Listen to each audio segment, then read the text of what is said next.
let the people know who you are, where you from, and what you got going on, brother. My name is Grant Lovelace. I've been getting tattooed 31 years now. Okay. I've owned shops 13 years, co-owned shops. Okay. I've had a lot of good business partners. Okay. And this was my dream. I was just like, I worked warehouse for 18 years, saved my money. Okay. And I was friends with all these tattoo artists, and they were like, man, we ought to do a shop together. And after a while, they kept coming to me about it. And I was like, if y'all are serious, let's do it. Yeah. And then 13 years ago, we opened my first shop in Conyers, like you said, and I was there about 5.5 years, and then wanted to grow and do some different things. Okay. And so I left there and came out here and opened this 7 years ago. Okay, so let me ask you this, Grant, because a lot of people don't know. Even I didn't know, right? Yeah. You don't even tattoo. I do not tattoo. I just love it. So to break this down, right? What really got you into owning a shop? Honestly, just I was getting tattooed every 3 weeks for years. Wow. And all these tattoo artists I was friends with, they came to me and they were like, man, we ought to do something together. And at first I thought they were joking, but after several months I was like, well, these guys are serious. So I'm saying, so what was the reason why though? Because you just don't rent. Like, I tattoo a lot of people. Yeah. All throughout the year. And right. I don't never ask them like, hey, let's open up a shop. Right. Like, what was about you that they wanted you? They knew, so they had to see something in you. Yeah, they were like, you know more about this stuff than most of us do. So they're like, if we open the shop together, you run everything, we tattoo and draw. And I think it's worked out great because if you're a full-time tattoo artist, it is hard to get out and meet people and promote yourself, promote the shop and do all that.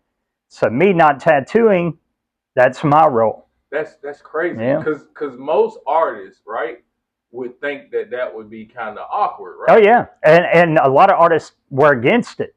But luckily, I'd been around so long, been to so many tattoo conventions, knew so many people that artists were like, hey, you know, you get the pass. It ain't like I watched a TV show and then was like, I want to open a shop. Yeah. You know, I was getting tattooed, like I said, every 3 weeks for years, like clockwork. So you pretty much a tattoo artist yourself. Well, but what I love about this, right, and it just hit me right now, is a lot of artists don't realize we so caught up, even musicians, so caught up in the artistry of it, the business you side forget to promote that. Yep, you got to promote. And so with you, right, knowing the products, knowing the customers, right, it like works better than actually tattooing, to be honest. And me, I can go out and talk to anybody, and people ask me all the time, don't you get tired of always talking about shop stuff when you go out? I look at it this way. If I talked to 10 people and 2 people came in, I did my job. Yeah, I love it. I handle all the social media, do all that every day, promoting. I have 3 shops now, so every day I'm promoting all 3 shops. So it's like, it's perfect. It's like a Jordan and Pippen kind of thing. Yeah. I got all these great artists and piercers doing their job, and I'm out there promoting them. Okay, so how many shops do you have currently right now? 3. 3 I've got McDonough, which we're in right now. Shop 1, it's been open 7 years. Locust Grove's been open 4.5 years down by Tanger Outlet. And then we opened in Fayetteville 2.5 months ago. So you have a shop in Fayetteville too? Yep. Wow. When I tell you guys what he has done over here is super impressive. He got a shop down in Locust Grove and Tanger Outlet. I mean, by Tanger Outlet. By Tanger Outlet, yeah. I mean, but nobody has done that. They would not allow tattoo shops. Now, would you feel disrespected if I say this, right? Yeah. Because I love the guy, right? Yeah. Gary from Ink Wizard. Yeah. Could it be? Can I call you like the new Gary of Ink Wizard?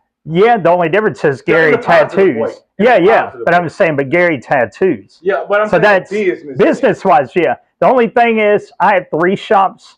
I think they got up to like 16 or 17 shops at one time. Had, not no more.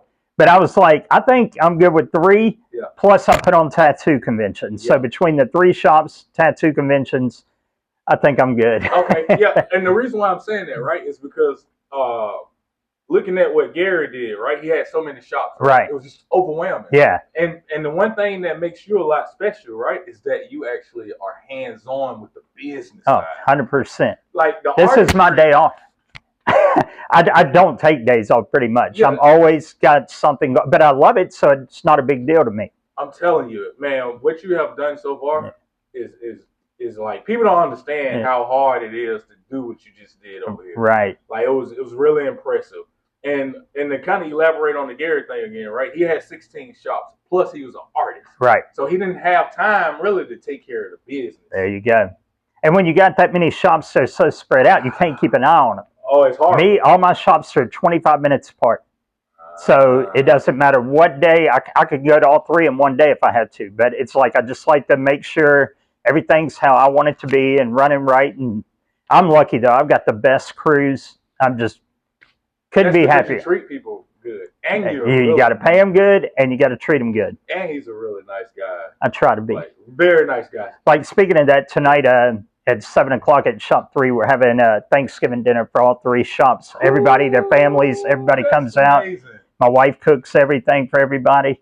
So you got to show your people you appreciate it. You do, because, like sometimes you never know what people are going through, and they might need that little. As you see, I'm covered. I've been in a ton of shops over the years, and I've seen a lot of artists and piercers not treated very well. And I was like, man, if I ever get to the point I own something, that would not be me. Okay, so with Now or Never, right? Because that was the first shop you officially opened. Yep. How was that experience there compared to where you at now? And it was good. I mean, everything was good, but it just got to the point after 5.5 years, I wanted to grow. Okay. And at that time, they were happy with what they had. Gotcha. So it wasn't like beef or anything. No beef or anything. Yeah. I wanted to do tattoo conventions. I wanted to do all kinds of stuff. And at the time, my business partner just wasn't. He didn't care about doing all that. Yep. And I was like, which is fine. That's not for everybody. Yep. But I knew I wanted to do more than just have one shop. So, we talked about everything, got him to buy me out. Okay. Came over here, found this spot, and like I said, it's a little over 7 years we've been here. I didn't even know y'all was here for 7 years. I knew when y'all moved in, but I didn't know it's been October 10th was 7 years. Holy. So that means I've been working with CJ for a long time. Because you were there before we came. Yeah, before y'all came. Because you remember, I actually came by and saw you guys before I got this spot. Stopped in just to say hey and talk to everybody. So yeah, you always been nice to me. Man. I always liked your energy. That's what I love what you're doing. Yep. Because we need to show people shops can get along. People can get along. All that we're beefing against them, man.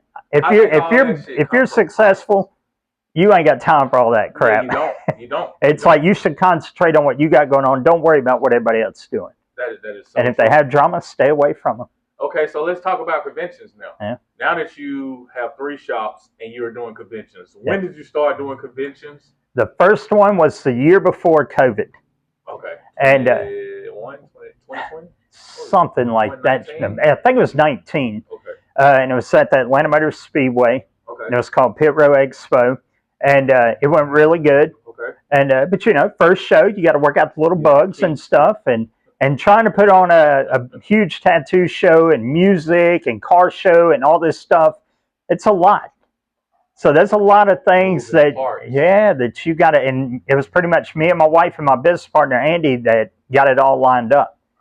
And it was a lot. So then COVID happened, and we're like, all right, let's do it again. So this past year we did it, and it was wrestling. Well, first it was tattoo convention. There was 100 booths, tattoo booths, and then live professional wrestling, live music all weekend. Atlanta Motor Speedway. And the thing is, and it went good, but what we figured out was there's no walk-up traffic going to be at Speedway. If people are already out there, they already know about the event. There's no walk-up traffic. Yes. So right after that one, my friends who run Days of the Dead horror film convention hit me up, and they're like, hey, what would you be interested in teaming up with us? And we do the horror film part, which is also musicians, celebrities, everybody, not just horror film people. And you put on a full-blown tattoo convention. So me and my friend Scott, who works for Days of the Dead, me and him are putting it on. It'll be January 26, 27, 28, downtown Atlanta. Okay. And then the following year, it'll be downtown Atlanta in January. And then in May, it'll be, good Lord, I'm trying to think of which one we did. We're doing 3 total. Next year. Next year. So it'll be Atlanta in January, in May, it'll be, I'm pretty sure it's Indianapolis. Okay. Let me double check with that because the reason I'm having, it's because we just got this signed. Gotcha. So let me check. And then after that, the following year, it'll be Atlanta, Indianapolis, and then Texas. Holy. So I'll have 3 shops and 3 conventions eventually. Holy, that is amazing. So yeah. how do the artists, how does an artist get into the convention? They got to go on our Instagram page and send us a message. But it sold out quick. As soon as we announced it, and we handpick everybody. Like, we don't just let whoever in. You know, not a lot, but some conventions do that. If you have the money, you're in. Gotcha. We don't care about that. We care about the quality of artists. We don't want any rock stars there, any of that going on. We want people that are fun to be around that do good work. Got you. And so, man, it was like, it just went quick. It was sold out. Really? Just that? Yeah. So, yeah. We announced it, and it was, I'd say 2 months, it was wrapped up. So we have 72 booths. 72 booths? Yep. Done. And they're all, where are they going to be located? All right, so it's at Sheraton, which they just changed their name. I mean, just changed it. I can't remember the exact name of it, but it's where the Sheraton was downtown Atlanta this whole time. It's right down from Hard Rock Cafe. Okay. Like 2 blocks. So it's down from the Ritz in the back there. Yep. Okay. And so the whole bottom floor will be Days of the Dead, the horror convention, musicians, celebrities, all that stuff. And the 3rd floor is a big ballroom that we rented out for the tattoo convention. So you get 2 shows, price of 1. Really? And how much is it to get? I think a weekend pass is like $75. I think it's a weekend pass. Yeah, 3 days. Yeah. Friday, Saturday, Sunday. Yeah. Not bad at Not all, bad. Dude. Don't hold me to that, but I think that's what they said. That's what it's somewhere around there. It's not bad, but I mean, you can't Even beat if it. you charge $125. Yeah. For 3 days. Yeah. Tattoo convention and horror. And I'm telling you, if you get on like Days of Dead Tattoo Expo on Instagram and look at the artists we got coming, really, the top I'm proud notch. of you, dude. Top I notch. Really am. I'm proud of you. I want you to be there. I want you to come hang out. Okay. Maybe we can do another podcast I there. am. And you can interview all kinds of people out there. Yeah, no, I'm there. Yeah. I'm there. I'll be the media. It's gonna be good. I'm definitely gonna be there, man. Yeah. I'm proud of you. I appreciate it, man. So it's good to see our friends like you. Yeah, we're doing good. Yeah. You know, I love that you're doing this. This is fantastic for the tattoo world. Yeah, it is. It is. Yeah, we need to show everybody, like, hey, there's a lot of good people in the tattoo world. You got your bad ones, but you got a lot of good people. Yeah. No, because I met one of your artists the other day. If I would have seen her in the street, I would have thought she was like a librarian. Yeah, just sweet little thing. Yeah. Just sweet. You're like, wait a minute. Oh, it's changed a lot. And that's another thing. I like hiring women when I can find women with a good head on their shoulders that do good work because it makes women that come in the shop comfortable. Yep. That's my biggest thing. We're clean around here, friendly. And then when women come in, they see women working here, that just right away, it makes them comfortable. Yeah, and this shop is very clean, smells amazing. I'm a neat freak. Nice, yes, very nice. I like everything, and it takes some of when they first came on board, it takes some artists some getting used to, but then they appreciate it. Yeah. They're like, I wasn't, at first I'm like, man, but. You kind of teaching these guys training. I'm like, when people come in, you never know who's going to walk through them doors. Yeah, where they from. So you got to get them from the get-go. And I tell all my front desk people, I'm like, if somebody walks through that door within 3 seconds, if somebody's not saying hey to them, somebody's probably getting fired. Yeah, because that is my number one thing. When you go out to eat or something, ain't it nice? Somebody goes, hey, how you doing? Yeah, just acknowledge. That's all you got to do. Spend my money with acknowledge. There's a tattoo shop on every corner, as you know. Yeah. You got to give them a reason to come to you. Yeah. I deal with that a lot too, man. We need to do a course on tattoo etiquette. Well, really, we don't, because we don't need everybody doing as good as we do. Because then it's like we don't stand out. I know. I mean, because it's impressive. That's why I stay. Like, people want to know my secret is customer service, bro. That's it. Like, to me, it's just common sense. I work with everybody. I understand that just because we are on a certain bracket, right, as far as financial. Like, a lot of these guys, I used to be one of those guys that used to go and work in a warehouse 40 hours a week. And my check was $1,000. I did it for 17 and a half years. So to pay a guy $500 of the other $500 that I was actually making, right? Like, dude. Let me tell you what I did. I was so lucky. I knew how to do everything in warehouse, run all the machines, forklift, clamp truck, load trucks, unload. I did it all. Okay. So they would let me work all the overtime I wanted. So I was getting tattooed every 3 weeks for years. and I never touched my 40-hour-a-week money. It was all overtime. Really? And that's how I got covered. Dang. Yeah. That's crazy. So, like, your whole body is covered, ain't it? 95%. I mean, his knees and everything. Oh, yeah. I mean, holy. I've been getting tattooed, like I said, 31 What years. was your first tattoo? It was actually Peace Tribal on my back. No, it wasn't. Yep, but it's been covered up. A little lower back? Yeah, no, middle of the back. Oh, okay. It was up and down. Really? Yep. You know, everybody was doing the armbands back then, and I was like, and let me tell you a funny story. My two best friends back then were getting tattoos. Okay. They probably had 5 or 6 tattoos, and I thought they were covered. I'm like, y'all have lost your minds. Yeah. Why are you getting these tattoos? Yeah.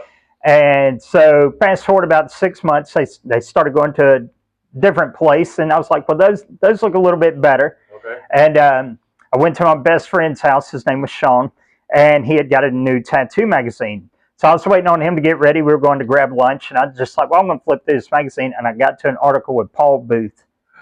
Oh. It was like the first article of Paul Booth, and I was like, and he came out, and I was like, man, I didn't know they could do tattoos like this. And he goes, they can't. He goes, this guy's a freak, man. Nobody's doing this style work. And I was like, now I would get something like that on me. And he laughed, and he goes, never happened. That guy's so busy, never happened. And I didn't even have any tattoos. Yeah. So pretty much my two best friends and that article with Paul Booth is what got me to like, I want to get tattooed. Yo, no, Paul Booth was you know what? I want to pay my respects to Paul Booth. Yep. There's another guy too. I forgot his name. He was good with Black and Gray. Andy Eagle. Yep. Andy Eagle and Tony Olivas. Tony Olivas. Yep. That's him. That was the very first tattoo artist I ever met. Yeah. Oh, really? Yep. Because my friends that were getting tattooed were going to his shop. So I was like, you know what? It was a weekday. I was like, I'm just gonna go up there and check them out, you know. So I walked in, and Tony was the only one there. Nobody had gotten there yet but him. Okay. So I was like, hey, my name's Grant. I'm friends with Sean and Tony. They come up here a lot. And he goes, oh, yeah, I know those guys. And so we just sat there in the lobby and talked. Tony was super nice to me. And, man, that was 31 years ago. Really? And we stayed friends the whole time until he passed a couple years ago. And it's like, oh, so he great. Passed yeah, he passed away. Okay. Yeah, we did a whole thing for him. It was super nice. And at Pit Road, when we did our show, we set up a booth with candles. I made a banner for him, and because he was so nice to me, and he was the very first artist I ever met. Yeah. And I, like I said, back then I weighed 110 pounds, no tattoos. He could have easily been like, because you know back then it was different. Yeah. It was rough. Yeah. And I think because I told him who I knew, that kind of helped, because they had been in his shop quite a few times, and he's like, all right, if you know those guys, you're good. You got to be good. Yeah. And so anyway. So how do you go about like picking the artist that you want to work for you? I'm very picky. I know you are. I'm very picky. I know you are. All I do is I post, like, we're hiring. You know, it's like, unless I really know somebody really well and know they're unhappy, like they've told me I'm unhappy where I'm at, I would not mention to them, hey, why don't you come to us? Okay. I don't think that's right. I'm like, you know, just post that you're hiring and see who comes along. Yeah. Yep. It's like, dude, I ain't touch you. Yeah, you got to keep a good reputation, you know? Yeah. So it's like, you know, I've been called every name in the book, everything you think of, and it's like, plus it's like, I don't tattoo, so that was a big thing back then. Now, not as much, but back then, you know, like, this guy don't even tattoo. Why are y'all going to work for him? Right? I respect the way that you think. Right. Like, you're a fucking genius, to be honest. If people were smart, they would follow your blueprint. Right. Like, that's why I kind of put you up there with Gary. Right. Because he started tattoo conventions in Georgia. Yep. And I was at all of them. A lot of people hate him, but if you're in the tattoo game, you got to kind of give him his flowers. Right. Because he did something different. Right. And what you did just took the icing off the cake. Yep. Because and you had to deal with a lot of backlash because you don't tattoo. Exactly. And so everybody thinking you don't know what you're talking about. Yeah. You're doing. But look at the results now. Well, I'll tell you this, and it was right after Jason, Sketchy Lawyer, was on Ink Master. Okay. Which now, honestly, he's my business partner for Fayetteville. Okay. And Andy, me and Andy and him. Okay. He hit me up about, I'll go back to the story I was about to tell you, but I'm going to tell you this real quick. Okay. About 10 months ago, Jason hit me up and he's like, hey, you know, I'm ready for me and you to do a shop. We had talked about it for years.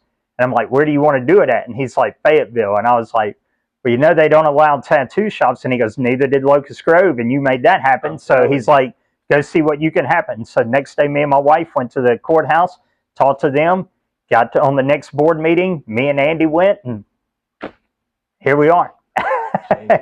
But anyway, so back then, Sketchy had been on Ink Master, Okay. and afterwards they were having a big like party for him downtown Atlanta, and had some Ink Masters there and local artists and everything. So he invited me to come down. So I went down. So me and him and Russ Abbott, who's been around Georgia forever, and I've been friends with Russ for years and years. I never met him, but I know who he is. Yep, nice guy. So we're sitting there, and this is the biggest compliment I've gotten. We're sitting there eating, and they were talking about people who own tattoo shops that don't tattoo. And Russ was like, in the whole world, I can think of 3 people that own shops that don't tattoo that I personally approve of.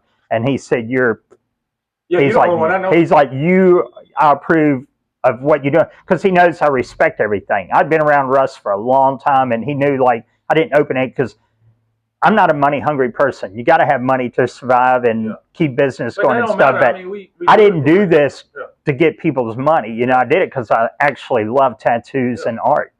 And Sketchy, he said the same thing. He's like, I second that. Except Sketchy said, you're pretty much the only one that I'm friends with that own tattoo shops that don't tattoo I approve of. Yeah, you're the only person I know that does this, and you are doing a great job. So well, awesome. I appreciate you, man. And like a lot of people need to kind of look at. So a lot of guys got to get out of this. What do you call it? Rat race mentality, and start thinking about like the actual business of it, right? Like, what he's doing is giving so many people opportunities, because you got to think about it like this: if Brent was an artist, he would be biased towards other artists' work. Yep.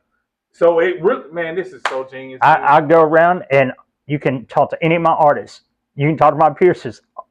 Most of the time, I'll go up to them and be like, look what so-and-so did. I'm scrolling through social, look what so-and-so. It just, to this day, it blows my mind what some of these people can do.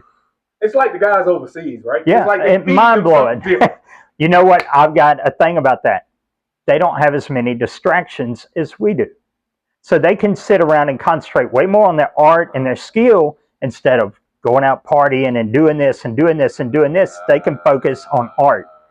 That's just my belief. I've said that for years. They water or something. Like, every time I see something, it's like the guy that you think, well, we'll say the guy that's been tattooing for 2 years, when you see his work over there, it's like mind-blowing. What the? Yeah. Yeah, because I see a lot of these guys. But see, now I've been around a lot of artists from foreign, tattoo convention stuff, and they're like, but y'all are only seeing the best of the best. There are tons of bad artists over there, but we're saying, but still, what they're doing is incredible. All the good artists ain't like that. I agree. Got Nico Hurtado, and he kind of dwindling down a little. We got a lot of new people. Man, I'm telling you, that's going crazy. It just blows my mind. I'll see people and I'll talk to them, and they're like, yeah, I've been tattooing 2.5 years, and I'm like, how? But I think a lot of these newer guys and girls came from art school. So they already have a leg up. They're already killing it, drawing and painting. Yeah. So they just transfer it over, which we know tattooing on skin's way different than that. But I'm just saying they already got the skill down. Yeah. Now they just got to put it towards skin. Yeah. So I would agree, and I would call it the digital era. Yep. Oh yeah. Because think about it, now you can go on and hold down the color, and it'll tell you what color it is. It is. So you'll know how to put it out. Yeah. So yeah. So they've got a lot of advantages nowadays that 15, 20, 25 years ago those guys didn't have, and they were still doing great work. Yeah, but it's like now it's just really machines. Everything. Man, I'm going through reworking so much of my old stuff because inks. Really? Oh yeah, because inks are so different now. Skin candy on you? Man, oh yeah, I've been getting tattooed 31 years. So man, intense skin candy. Oh yeah. You got some of that. This is something that a lot of people, the younger people don't know about. I would be at all these shops hanging out in the back room while artists were making their needles. Yeah, I used to make my needles. I'd sit around and talk to them while they made their needles, and I kind of miss some of those times. That was fun. It's hunger. Yeah. Like people ain't hungry like well, everything. And don't get me wrong, I appreciate everybody, but it's like you can get online and order some tattoo equipment, and there it is. Yeah. When back in the day it wasn't that way. Yeah, I know. It was rough. You really kind of needed to know people. Man, I saw stuff go on shops back in the day that was just like, I was like, if I ever own any kind of business, I would not treat people this way Yeah, because it was. You might get tattooed, you might get beat up. Yeah. That's the truth back then. You didn't know what was going to happen. Yeah, it was rough. So. It was rough. Well, all right, Grant. Anything you want to tell the people? We're going to go ahead and wrap it up. And I would just love for anybody who hasn't checked us out yet to come by at the shops. We're open 7 days a week. We welcome everybody. I don't care who you tattoo for, anything. Come by and see us. We're always friendly. Looking forward to meet new people. Yes, sir. All right, Grant. And it's great seeing you. Same here, Grant. Man, I appreciate you, brother. I appreciate you. All right.